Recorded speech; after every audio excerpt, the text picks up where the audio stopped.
Brian va voler parlar de l'època de la Guerra Civil Espanyola. Sempre em deia, és necessari olvidar i passar pàgina.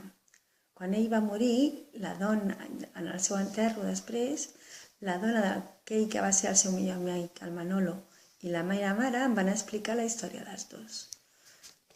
Els dos, des de xiquets que eren amics, eren molt entremaliats i sempre se ficaven en problemes en la gent del poble.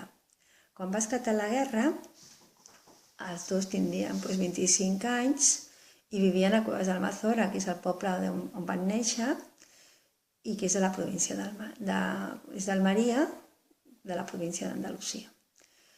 La gran diferència entre ells dos era la seva classe social. El Manolo venia de família benestant, o sigui, era de classe burgesa, la seva família tenia moltes terres, eren terratinents, i va poder cursar els seus estudis universitaris a Madrid. El pare venia de família pobra, era de la classe social treballadora, i va poder cursar estudis no universitaris. Els dos estaven afiliats a diferents partits i no compartien ideologies polítiques. Al començament de la guerra, en el 36, Andalusia estava governada per el que era el Front Popular. Van entrar els anarquistes, tenien molta força, van entrar al poble de Cuevas, van empresonar a tots els terratinents, entre ells el Manolo, i van fiscalitzar i socialitzar les terres. El meu pare, a l'assabentar-se, va acudir i va aconseguir alliberar-lo i enviar-lo cap a Madrid, que és on estava la família d'ell, del Manolo.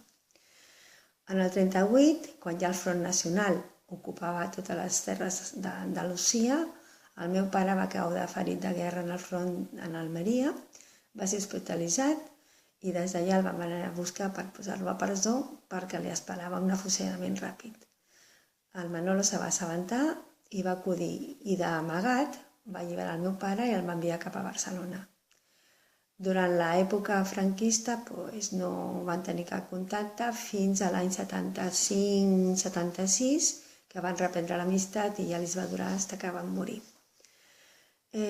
Sí que no és una història de guerra, doncs no explica les vivències de cap dels dos a nivell bèl·lic, però sí que crec que és una història que tenim que deixar palesa per al component d'amistat i per al component que eren de formes de ser, de pensar i socials molt diferents.